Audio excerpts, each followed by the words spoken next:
Welcome to The Explainer. Today, we're pulling back the curtain on the single most important piece of software you use every single day, probably without even thinking about it. We're talking about the computer's hidden boss, the operating system. I mean, they all seem totally different, right? A phone in your hand, a display in your car, a massive financial network.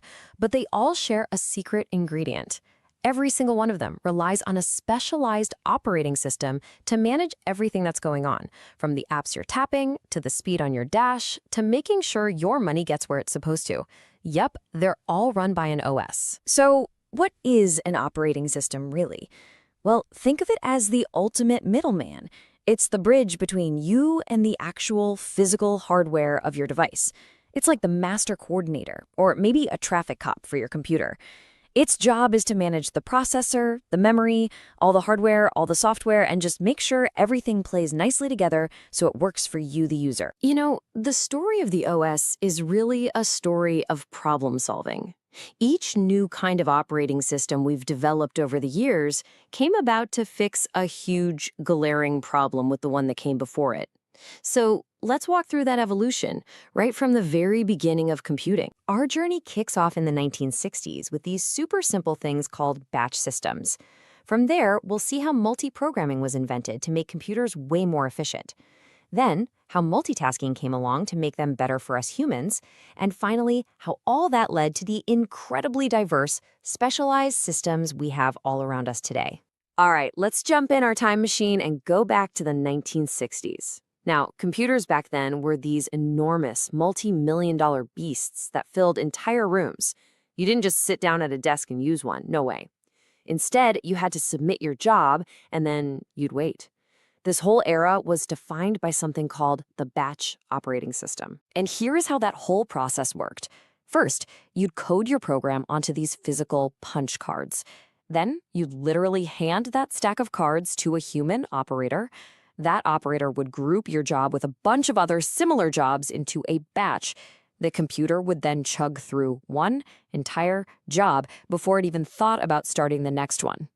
And you just waited.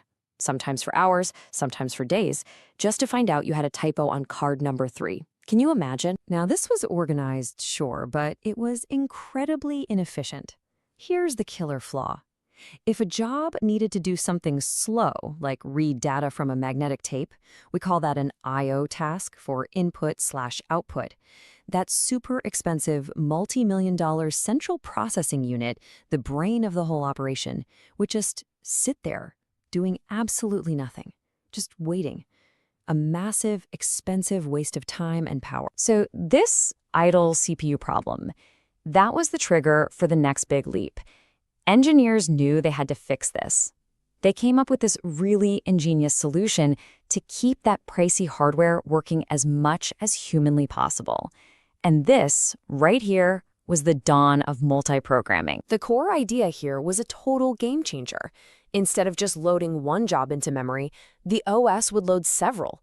So now, when job number 1 had to pause for that slow I/O task, the OS would instantly switch the CPU over to start working on job number 2. Just like that. No more idle time. The CPU was always busy. Okay, to make this really clear, let's use an analogy. Imagine the CPU is a teacher and the jobs are students. In a multi-programming system, the teacher helps student 1 with all 5 of their questions. Every single one. Only after student 1 is completely done does the teacher finally move on to student 2. It's super efficient for the teacher, right? But not so great if you're student number 10, just sitting there waiting your turn. And that, right there, leads us to the very next problem. Multiprogramming was a huge win for the computer's efficiency. But for the actual people, the users, it could still mean a really, really long wait for their job to even get started. The entire focus was on the machine, not the person using it. So the next big evolution was all about fixing that user experience. The goal shifted. It wasn't just about keeping the CPU busy anymore. It was about making the computer feel fast and responsive to a whole bunch of users at once. And this gave us multitasking, which is also known as time sharing. Now, multitasking is really just the next logical step from multiprogramming. The OS is still juggling multiple jobs, but here's the trick. It switches between them so incredibly fast, we're talking fractions of a second, that it creates this powerful illusion that the computer is doing everything all at once. Each task gets a tiny slice of CPU time, called a quantum, and then it moves to the next one. So let's go back to our teacher and students. With multitasking, the whole approach changes. Now, the teacher helps student 1 with just 2 questions, then preemptively switches to student 2 for a couple of questions, then on to student 3, and so on down the line. This way, everybody gets the teacher's attention pretty quickly. Student number 10 doesn't have to wait for the first 9 kids to be totally finished. They get a fast response. It feels interactive. This table really lays it all out, side by side. You can see that fundamental shift.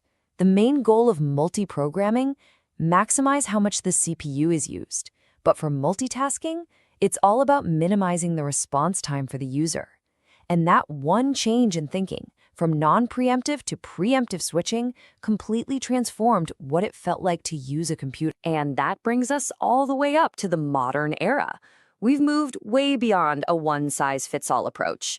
Today, we have this whole incredible range of operating systems, and each one is fine-tuned for a very specific mission. So, for instance, let's look at real-time systems, where timing is absolutely everything. A hard real-time OS has zero, and I mean zero, tolerance for being late. Think about a car's airbag system. It has to go off instantly, not a millisecond late. That's a life-or-death situation. Now contrast that with a soft real-time OS, like the one managing the live video you're watching. It can handle a little bit of buffering or a tiny delay without causing a total catastrophe. Then you've got systems built for a massive, massive scale.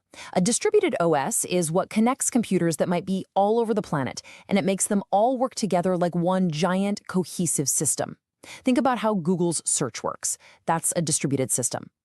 A clustered OS is a bit different. It links up a bunch of computers in one single location to create an incredibly powerful supercomputer for doing really intense calculations. And finally, we have the systems we probably touch the most every day. An embedded OS has one single fixed job to do. It's the simple brain running your microwave or your washing machine. And then, of course, there's the mobile OS. That's the super sophisticated powerhouse in your pocket, juggling apps, Wi-Fi, security, a touchscreen, all on a tiny battery. I mean, just stop and think about the incredible scale of that journey for a second. We went from submitting a single job on a stack of paper cards and waiting a week for the answer, to carrying a device in our pockets that can perform billions of tasks every single second. It's a truly mind-blowing story of innovation. But here's the thing, this evolution is nowhere near over. As we start connecting everything, our homes, our cities, our cars, and as AI gets woven into the fabric of our lives, a whole new wave of problems is starting to show up. So the big question that's going to define the future is this: what new challenges of security, efficiency, and intelligence will the next generation of operating systems have to solve?